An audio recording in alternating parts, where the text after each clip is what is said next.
நெல்லுக்கட மாரியம்மன் ஆலயத்தினுடைய செடில் உற்சவத்தின் முக்கிய நிகழ்வாக பெரியம்மனான நெல்லுக்கடை மாரியம்மனுக்கு இன்று காலையிலிருந்து பாலாபிஷேகமானது நடைபெற்று வருகின்றது. இந்த பாலாபிஷேகத்துல லட்சக்கணக்கான லிட்டர் பால்களானது கொண்டு அம்பாளுக்கு அபிஷேகமானது செய்யப்படுகின்றது.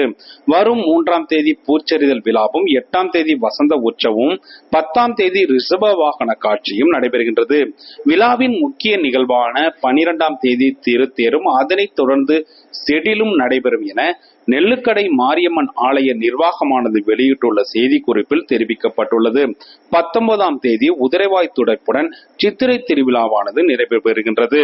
நெல்லுக்கடை மாரியம்மன் ஆலயத்தில் நடைபெறக்கூடிய இந்த பாலாபிஷேகத்துல ஏராளமான பக்தர்கள் லட்சக்கணக்கான பால் கொண்டு இந்த அம்பாளை குளிர்விக்கின்றனர். வெயில் காலத்துல இந்த அம்பாள் குளிர்விப்பதன் மூலம் அம்பாளின் மனம் குளிர்ந்து மக்களுடைய மனம் குளிரும் என்பது இங்கு உள்ள பக்தர்களுடைய நம்பிக்கையாக இருக்கின்றது.